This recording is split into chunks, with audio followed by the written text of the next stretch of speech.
Dear students, I start with lecture 27 of 202.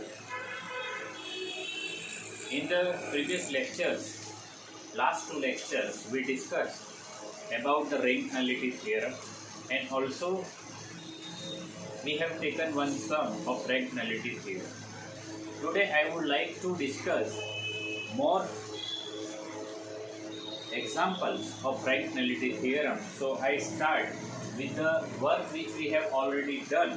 So focused on the example number 70, where we have RT equal to XY plane and NT equal to Z axis. Just focus there by taking your notes.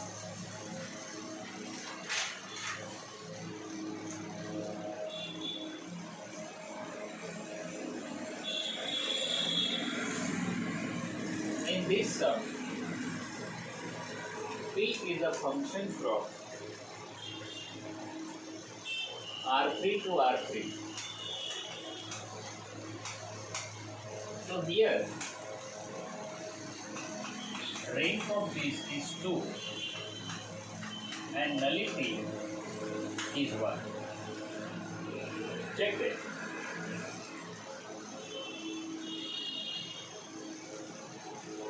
So if you adding both of them, therefore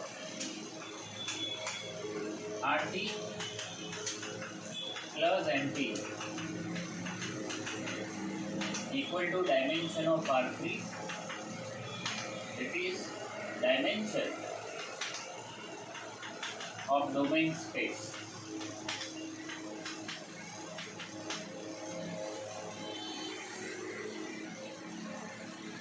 Check it.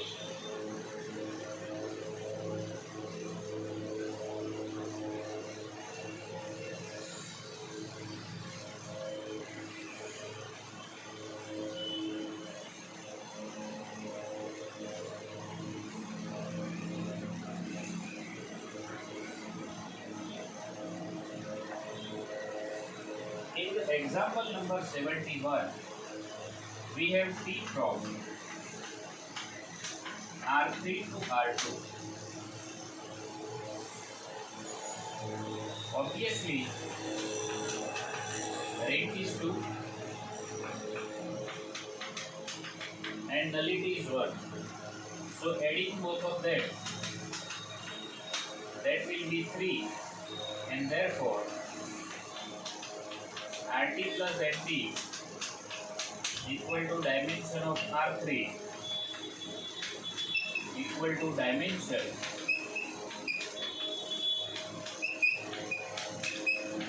of domain space.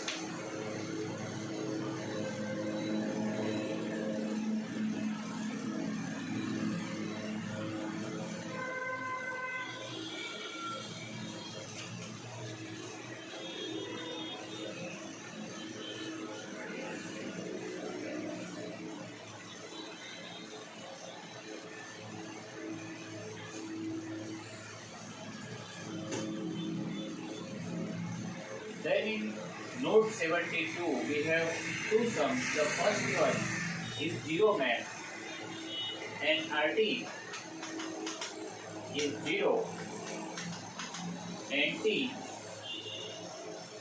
is dimension of U,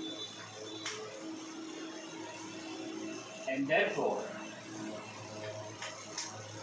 RT plus NT is 0 plus dimension of U, and therefore it will be dimension of U. Means again it is dimension of domain space.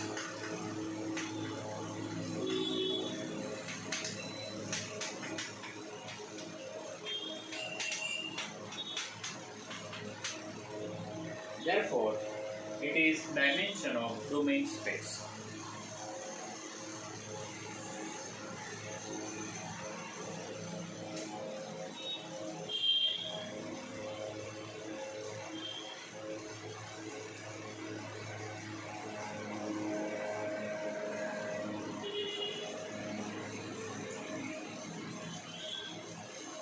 In the second of 72, this is identity map, and RT is dimension of U, and obviously NT is 0. Therefore, RT plus NT equal to dimension of U plus 0. This is dimension of U, and this is equal to dimension of domain space.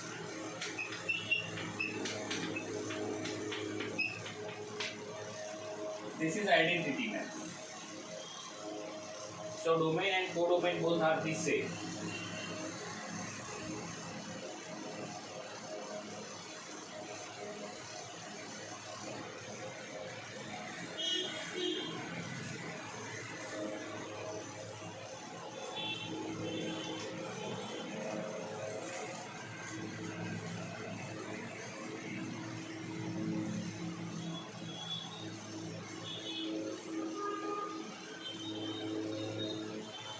In the example number 73,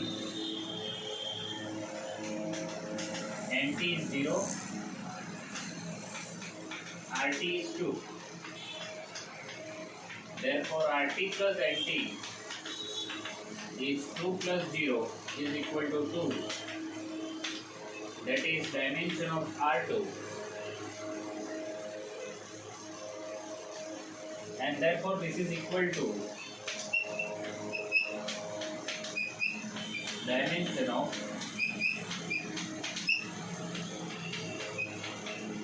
domain space. So all these are the examples which we have already discussed. So whenever you find any linear transformation, you can verify rank nullity theorem after finding rank and nullity. So have a look for a few minutes, then we go further in our lecture.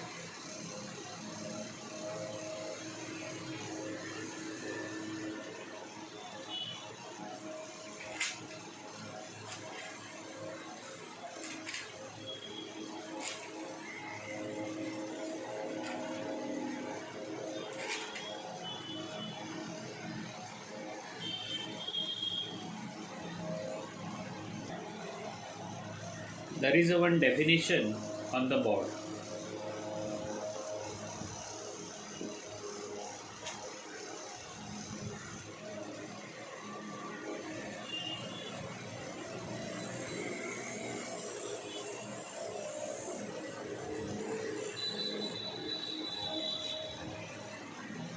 Definition of non-singular linear map, that is isomorphism.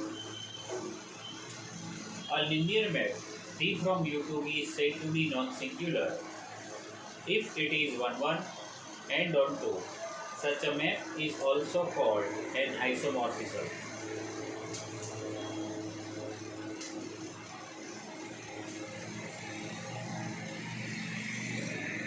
Dear students, here you have concept of 1, 1 function, on 2 function and linear functions. All these three should be clear.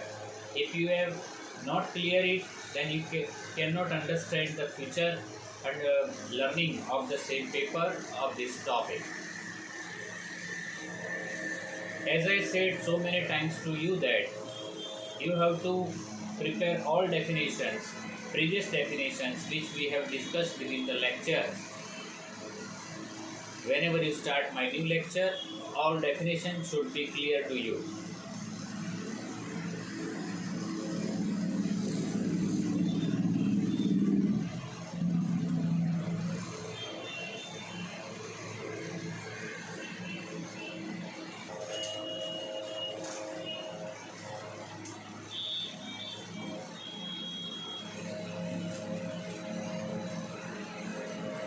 One example on the board.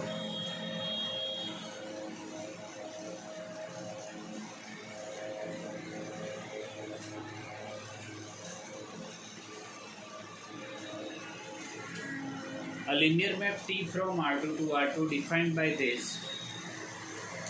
Find T inverse.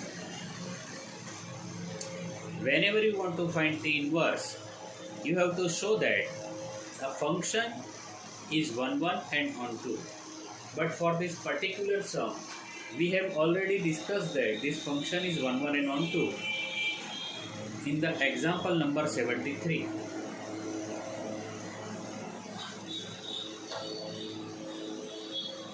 In example number 73,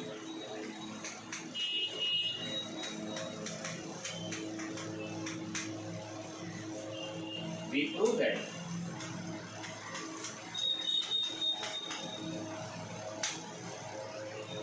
T is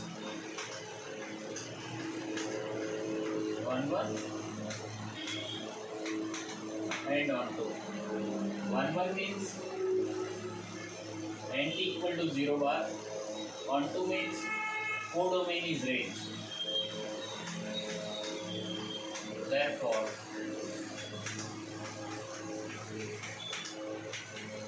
T is invertible. What I said? 1 1 means and T equal to 0 bar, on 2 means range equal to codomain.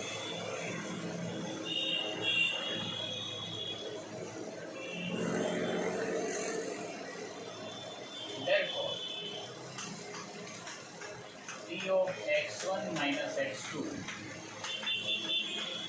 is equal to x1 minus of minus x2 is equal to x1 x2.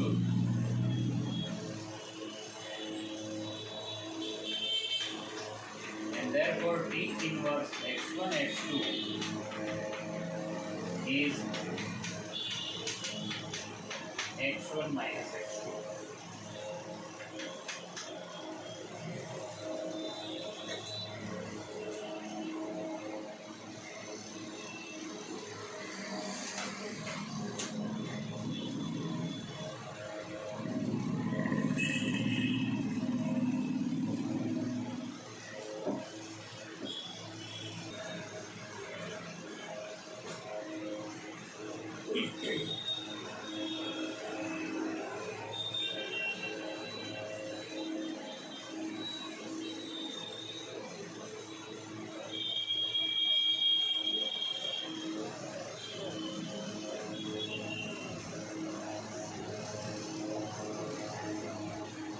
We have one note on the board. Identity map IU from U to U, where IUU equal to U for all U in U. Obviously this is linear 1 1 and on 2, and therefore IU inverse exists. But we know that IU inverse of U is U itself for all U in U, and therefore IU inverse equal to IU. Try to understand.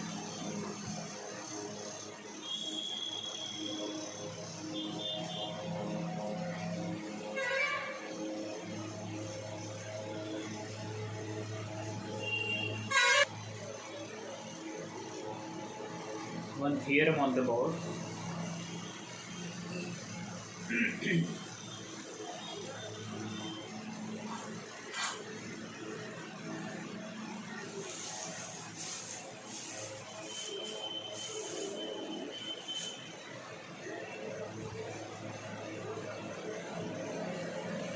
Let T from U to be a non-singular linear map. Then T inverse V to U is a linear 1 1 and on 2. So T is a non-singular, means it is 1 1 on 2 and linear. We wanted to prove that its inverse is also 1 1 on 2 and linear.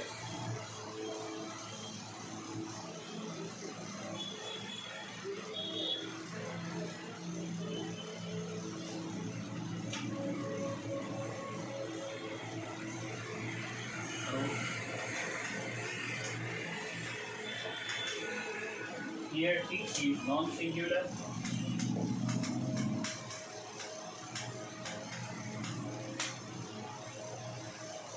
That is, T is 1 1 and on 2.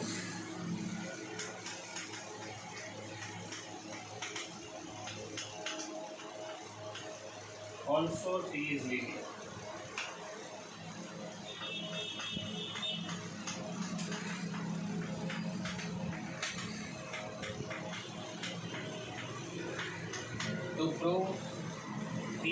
inverse is linear.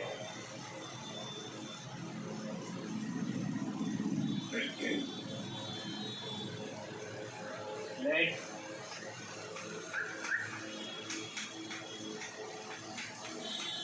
V1 V2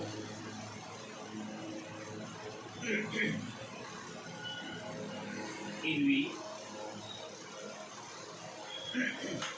Therefore, there are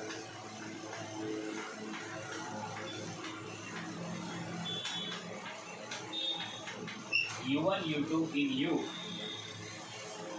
such that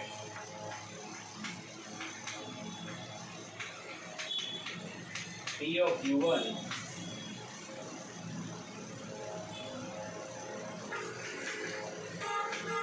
equal to V1 and P of U2 equal to V2.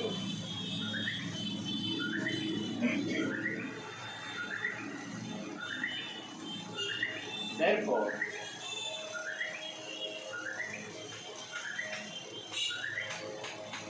V1 plus V2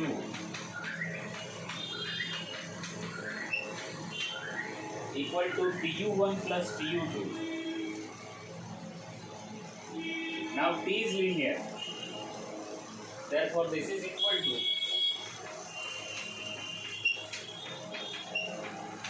T of U1 plus U2. Therefore, P inverse of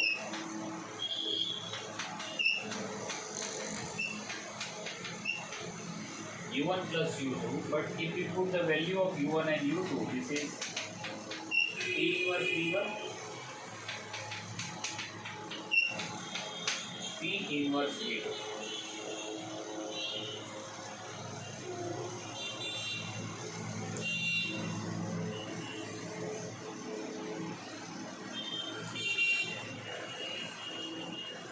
Next,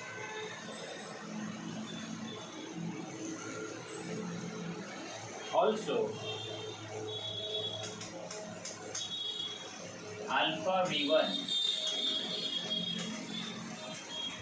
is equal to alpha Tu1, but again P is linear.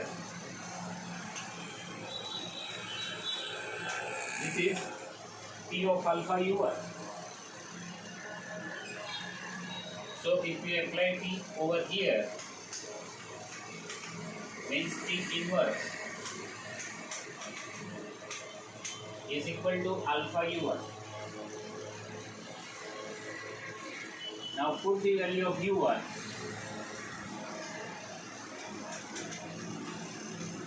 Alpha inverse, alpha T inverse V1. And this is true for all alpha real numbers and all V1. And therefore, P inverse is linear map.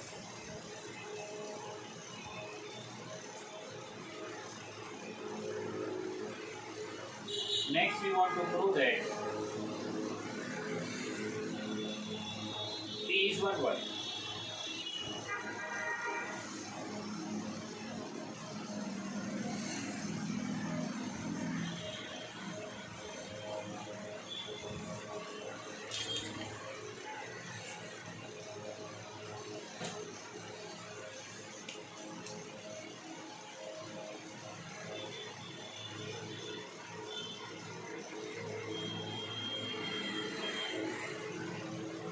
So try to understand this linear part.